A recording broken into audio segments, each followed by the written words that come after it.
நண்பர்கள் அனைவருக்கும் காலை மாலை மதிய வணக்கங்களை தெரிவித்துக் கொள்வது உங்கள் நண்பனர். இன்னும் வீடியோ நம்ம எதை பற்றி பார்க்க போகிறோம் அப்படின்னு பார்த்தீங்கன்னா, நம்ம எப்பயுமே நம்ம சப்ஸ்கிரைபர்ஸோட கமெண்ட்ஸுக்கு தான் நான் வீடியோஸ் அதிகமாக போடுவேன். நானாக வீடியோஸ் போடுறத விட ஏதாவது புதுசாக சிங்கப்பூரில் ரூல்ஸ் வருது அப்படின்ற பட்சத்தில் அதுக்குண்டான வீடியோஸ் நம்ம சேனலில் வரும். அதர்வைஸ் மோஸ்ட்லி பார்த்தீங்க அப்படின்னா நம்ம சப்ஸ்கிரைபர்ஸோட கமெண்ட்ஸுக்கு தான் வீடியோஸ் அதிகமாக போடுவோம். அந்த வகையில் நிறைய பேருக்கு தேவைப்படுற மாதிரியான ஒரு சில கமெண்ட்ஸ் நான் எடுத்து வச்சிருக்கேன். ஸோ அந்த கமெண்ட்ஸுக்கு உண்டான வீடியோ தான் இந்த வீடியோ. ஸோ நிறைய பேர் நம்மள்ட்ட கேட்டிருந்த கேள்வி இது மற்றவங்களுக்கும் யூஸ்ஃபுல்லாக இருக்கும். அதனால வீடியோவை கடைசி வரைக்கும் பாருங்க. இதெல்லாம் நீங்க தெரிஞ்சுக்கிட்டீங்க அப்படின்னா சிங்கப்பூர் போயில கண்டிப்பா உங்களுக்கு ஒரு நல்ல ஒரு யூஸ்ஃபுல்லா இருக்கும். ஸோ வீடியோ கடைசி வரைக்கும் பார்த்து என்னென்ன கமெண்ட்ஸ் அதுக்கு உண்டான ஆன்சர் என்ன அப்படிங்கிறதையும் தெரிஞ்சுக்கங்க. ஓகேங்களா? ஃபர்ஸ்ட் கமெண்ட் பார்த்தீங்க அப்படின்னா பிரபாகரன் கேட்டிருக்காரு, பிரதர் சிங்கப்பூர்ல என்டிஎஸ் பர்மிட்ல பாண்டு பேப்பர் என்ன ப்ரோ, அதை எப்படி ரெடி பண்றது, ஒரு ஷார்ட்ஸ் ஆர் வீடியோ போடுங்கன்னு கேட்டிருக்காரு. ஸோ அவருக்காக தான் இருந்தது. ஸோ பிரபாகரன் இதை நீங்க பாக்குறீங்க அப்படின்னா கமெண்ட் செக்ஷன்ல பார்த்துட்டேன் அப்படிங்கிறத சொல்லிருங்க.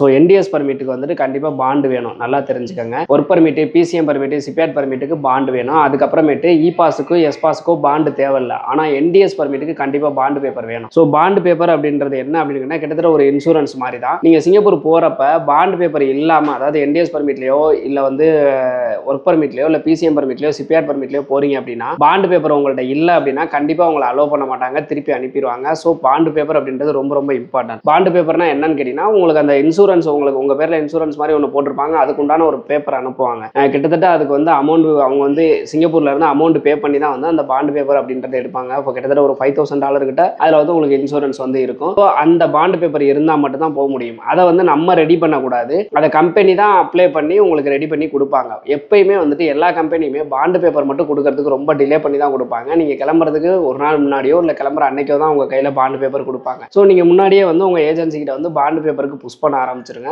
அவங்க கொடுத்தோன்னா நீங்க பாண்டு பேப்பர் வாங்கிக்கங்க. பாண்டு பேப்பரும் கண்டிப்பா பிரிண்ட் அவுட் எடுத்துட்டு போய் தான் ஆகணும். நம்ம எவ்ரி மந்த் டேட் 1 பார்த்தீங்க அப்படின்னா நம்ம ஒரு வீடியோ போடுவோம். அது என்னன்னு கேட்டீங்கன்னா சிங்கப்பூர் போகையில என்னென்ன டாக்குமெண்ட் இருந்தால் நீங்கள் நல்லபடியாக சிங்கப்பூர் போக முடியும் அப்படின்றத, இந்த என்டிஎஸ் பர்மிட்டுக்கு என்னென்ன டாக்குமெண்ட்ஸ் வேணும் அப்படின்றத ஆல்ரெடி நம்ம இந்த மாதம் 1ஆம் தேதி ஜனவரி 1ஆம் தேதியே போட்டாச்சு. ஸோ அதில் போய் பார்த்தீங்க அப்படின்னா பாண்டு பேப்பர் இருக்கும். இன்னும் மற்ற பாஸுக்கும் என்னென்ன டாக்குமெண்ட் பாண்டு பேப்பர், இப்போ என்டிஎஸ் பர்மிட்ல போறீங்கன்னா நீங்கள் பாண்டு பேப்பர் மட்டும் உங்கள்கிட்ட இருக்கக்கூடாது. என்னென்ன இருக்கணும் அப்படின்னு கேட்டீங்கன்னா உங்களோட விசா காப்பி, அதாவது ஐபின்னு சொல்லுவோம்ல, அது இருக்கணும். பாண்டு பேப்பர் இருக்கணும். உங்களோட ஒரிஜினல் பாஸ்போர்ட், வேக்சின் போட்டிருந்தீங்க அப்படின்னா வேக்சின் சர்டிஃபிகேட். இப்போ பெருசாக வேக்சின் சர்டிஃபிகேட் கேட்கறது கிடையாது. அடுத்ததா பார்த்தீங்கன்னா டிக்கெட்டு, எஸ்ஜி அரைவல் கார்டு, இந்த டாக்குமெண்ட் எல்லாமே இருந்தால் மட்டும்தான் உங்களை உள்ள அலோவ் பண்ணுவாங்க. நீங்கள் நல்லபடியாக சிங்கப்பூர் போக முடியும். ஓகேங்களா? ஸோ இவருக்கு உண்டான பதில சொல்லியாச்சு.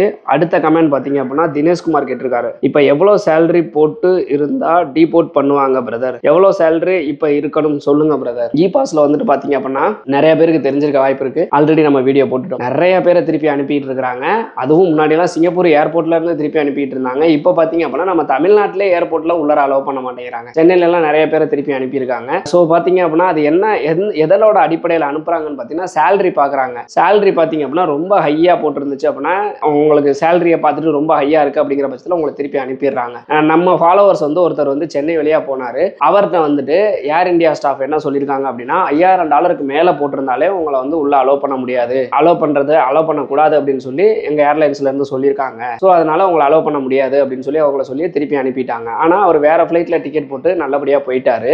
ஸோ ஒரு சில ஏர்லைன்ஸ் தான் பிளாக் பண்றாங்க, ஒரு சில ஏர்லைன்ஸ்ல இருந்து விட்டுறாங்க. அப்படி இங்கே விட்டாலும் அங்க சிங்கப்பூர்ல போயிட்டு இமிகிரேஷன்ல டீபோர்ட் பண்ணி விட்டுறாங்க. ஓகேங்களா? ஒரு சில பேரை, எல்லாரையும் சொல்லல, ஒரு சில பேரை. ஸோ $5,000 மேல இங்க இன்ஸ்ட்ரக்ஷன் கொடுத்துருக்கிறதா அந்த ஏர்லைன்ஸ்ல இருந்து சொல்லியிருக்காங்க. ஆனா ஒவ்வொரு ஏர்லைன்ஸ்லையும் கரெக்டா எவ்வளவு இன்ஸ்ட்ரக்ஷன் கொடுத்துருக்காங்க அப்படின்றது தெரியல. அவருக்கு சம்பளம் அதிகமா இருந்தாலும் இப்போ அவர் உள்ள நல்லபடியா போயிட்டாருல்ல அப்படின்னா அது எக்ஸாக்டான அமௌண்ட்னு ஒன்று கிடையாது. ஸோ ஒவ்வொரு இதுலேயும் போஸ்டிங்க்கும் அதே மாதிரி இந்த படிக்காதவங்க இருக்காங்க பார்த்தீங்களா, குறிப்பாக அதுதான் நடக்குது. இப்போ நோ குவாலிஃபிகேஷனில் இருக்கவங்க இ பாஸில் நிறைய பேர் எடுத்தாங்க. ஸோ நோ குவாலிஃபிகேஷனில் எதுவுமே படிக்காமல் $10,000 $12,000 சம்பளம் போட்டுருக்கிறப்ப இவ்வளோ சம்பளம் படிக்காத உங்களுக்கு எப்படி தர்றாங்க அப்படிங்கிற மாதிரி அந்த பாஸ்போர்ட்டை வச்சே கண்டுபிடிச்சு அதையுமே திருப்பி அனுப்பிட்டு இருக்காங்க. ஸோ நீங்கள் நல்லா படிச்சிருந்து நல்ல பொசிஷனில் போறீங்க அப்படின்னா சேலரி ஹையாக இருந்தால் ப்ராப்ளம் இருக்காது. அதே இது ஒன்றுமே படிக்காமல் சரியான பொசிஷனும் இல்லாமல் சேலரி ரொம்ப ஹையாகவும் இருந்துச்சு அப்படின்னா அந்த மாதிரி டீபோர்ட் பண்ணிடுறாங்க. ஸோ இதில் பார்த்தீங்க அப்படின்னா எக்ஸாக்டாக இவ்வளோ சேலரி இருந்தால் இந்த மாதிரி இவ்வளோ இருந்தால் தான் டீபோர்ட் பண்ணுவாங்க, இல்லை இவ்வளோ இருந்தால் டீபோர்ட் பண்ண மாட்டாங்கன்றது கிடையாது. இது லக்க பொறுத்து தான் இருக்கு. ஓகேங்களா? இது வரைக்குமே எக்ஸாக்டான அந்த அமௌண்ட் தெரியல. ஓகேங்களா? ஸோ ரொம்ப $10,000 $11,000 எல்லாம் போட்டிருந்தா கொஞ்சம் சிரமம் தான் பிரதர். முடிஞ்ச வரைக்கும் நீங்க உங்க ஏஜென்ட் என்ன சொல்றாங்களோ அதை ஃபாலோ பண்ணுங்க. அதை கரெக்டாக ஃபாலோ பண்ணீங்க அப்படின்னா நல்லபடியாக போயிட முடியும். ரொம்ப அதிகமான சம்பளம் போட்டிருந்தா வாய்ப்பு கம்மி தான். நீங்க என்ன பண்ணலாம்னு கேட்டீங்கன்னா அதுக்கு ஏஜென்ட் கிட்ட பேசி இந்த மாதிரி சப்போஸ் இப்போ என்ன டீபோர்ட் பண்ணி விடுறாங்க அப்படின்னா எவ்வளோ அமௌண்ட் ரீஃபண்ட் பண்ணுவீங்க அப்படிங்கிறத ஏஜென்ட்ட தெளிவாக கேட்டுக்கங்க. தமிழ்நாட்டிலே உங்களை டீபோர்ட் பண்ணுறதுல ஒரு மிகப்பெரிய ப்ளஸ் இருக்குது. என்னன்னு கேட்டிங்கன்னா, சிங்கப்பூர் போனதுக்கப்புறம் உங்களை டீபோர்ட் பண்ணி விட்டாங்க அப்படின்னா நீங்கள் அங்கே திருப்பி சிங்கப்பூருக்கு வேறு பாஸில் என்ட்ரி ஆகவே முடியாது. 14A ஃபார்ம்லாம் வந்து நீங்கள் ஃபுல்லாக பண்ணி தான் திருப்பி போகிற மாதிரி இருக்கும். அதே நம்ம தமிழ்நாட்டிலே டீபோர்ட் பண்ணிடுறதுனால சிங்கப்பூரில் எந்த ரெக்கார்டும் உங்களை பற்றி இருக்காது. நீங்கள் வேறு பாஸ் அப்ளை பண்ணி நல்லபடியாக சிங்கப்பூர் போக முடியும். இதில் பெரிய மைனஸ் என்னன்னு கேட்டிங்கன்னா, டீபோர்ட் பண்ணி விடுற ஒரு சில ஏஜென்ட்டுகள் வந்து ப்ராப்பராக வந்து ஒர்க்கர்ஸ்க்கு வந்து அமௌண்ட் தர மாட்டேங்கிறாங்க. இந்த பிரச்சனை தான் இப்போ அதிகமாக போயிட்டு இருக்கு. ரீஃபண்ட் பண்ணுறதுல வந்துட்டு நிறையா வந்து தில்லுமுள்ளு பண்ணுறாங்க, அமௌண்ட் ரீஃபண்ட் பண்ண மாட்டேங்கிறாங்க, பொய் சொல்கிறாங்க. ஸோ அது மாதிரிலாம் பண்ணுறாங்க. ஸோ நீங்கள் உங்கள் ஏஜென்சி கிட்ட சப்போஸ் டீபோர்ட் பண்ணால் எவ்வளோ அமௌண்ட் ரீஃபண்ட் பண்ணுவீங்கன்னு கேட்டிங்கன்னா எந்த பிரச்சனையுமே கிடையாது. ஓகேங்களா? அடுத்தது விஜயகுமார். வணக்கம் அண்ணா, என் தம்பி சிங்கப்பூர் இமிகிரேஷன் வரை வந்து திரும்பி வந்து விட்டார். இ பாஸ்ல திரும்பி சிங்கப்பூர் வர முடியுமா அப்படின்ற மாதிரி கேட்டிருக்காங்க. அதில் வந்து மெயினாக பார்த்தீங்க அப்படின்னா என்ன ரீசன் வந்து இன்னொருத்தர் வந்து அதிலே கமெண்ட்ல கேட்டிருக்காரு. என்ன ரீசன் சொல்லுங்க, ஐபிஎல் எவ்வளோ சம்பளம் போட்டிருந்தாங்கன்னு கேட்டிருக்காங்க. 2 பேர் கேட்டிருக்காங்க அந்த மாதிரி. அவர் என்ன சொல்றாரு அப்படின்னு பார்த்தீங்கன்னா, ஓல்டு பாஸ்போர்ட் நம்பர், அதாவது அவர் இப்போ தான் பாஸ்போர்ட்டை ரினியூவல் பண்ணியிருப்பார் போல. ஸோ வந்து ஓல்டு பாஸ்போர்ட் நம்பரு ஐபிஎல் வந்து இருந்திருக்கு, நியூ பாஸ்போர்ட் வந்து அப்லோட் பண்ணாமல் விட்டுட்டாங்க. ஸோ இதுதான் வந்து முக்கியமான ரீசன். அவங்க வந்து அதான் கண்டிப்பாக வந்து அந்த லெட்டரில் வந்துட்டு ineligible to enter to Singapore for the visa அப்படின்னு சொல்லி கொடுத்துட்டாங்க.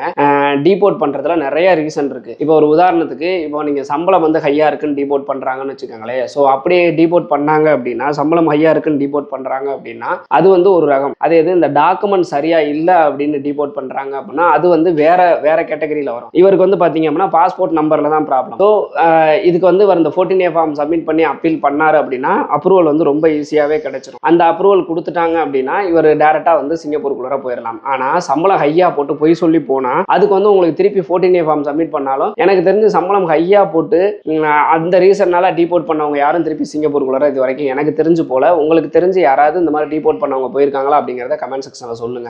ஏன்னா வந்து கிட்டத்தட்ட அது பொய் சொல்லி உள்ள போகிற மாதிரி தான். ஸோ உங்களை வந்து பிளாக் பண்ணிடுறாங்க. 14A ஃபார்ம் சப்மிட் பண்ணாலுமே அதுக்கு வந்துட்டு இன்எலிஜிபிள்னு தான் வருது, மோஸ்ட்லி வந்து ரிஜெக்ட் தான் ஆகுது. ஓகேங்களா? ஆனால் இவருக்கு வந்து அந்த ரீசன் கிடையாது அப்படிங்கிறதுனால இவர் தாராளமாக 14A ஃபார்ம் சப்மிட் பண்ணி பார்க்கலாம். பாஸ்போர்ட் நம்பர் வந்து இது வந்து சின்ன ஒரு மைனர் மிஸ்டேக் தான். ஸோ பாஸ்போர்ட் நம்பரை மாற்றி இந்த மாதிரி கொடுத்துட்டாங்கன்னா அந்த கம்பெனிலே கூட அதை சரி பண்ணி கொடுக்கறதுக்கான வாய்ப்புகள் இருக்குது. கம்பெனிலே 14A ஃபார்ம் சப்மிட் பண்ணி கொடுக்கறதுக்கான வாய்ப்புகளும் இருக்குது. ஸோ நிறைய ரீசனுக்காக சிங்கப்பூர்லேருந்து டீபோர்ட் பண்ணுவாங்க. அதாவது இந்த டாக்குமெண்ட் வந்து சரியா இல்லை அப்படின்னாலோ, இல்லை இந்த மாதிரி டாக்குமெண்ட்ல மிஸ்டேக் இருக்குது அப்படின்னாலோ, ஓல்டு பாஸ்போர்ட் நம்பர் வந்து எக்ஸ்பைரியான பாஸ்போர்ட் நம்பர் அவர் உள்ள வச்சிருந்தாருன்னா என்ன பண்ணுவாங்க, கண்டிப்பாக டீபோர்ட் தானே பண்ணுவாங்க. ஸோ இந்த மாதிரி பல ரீசன்கள் இருக்குது. அந்த ரீசனை பொறுத்து உங்களுக்கு வந்து திருப்பி உள்ள என்ட்ரி கொடுக்கறதுக்கான வாய்ப்புகளும் மாறும். ஓகேங்களா?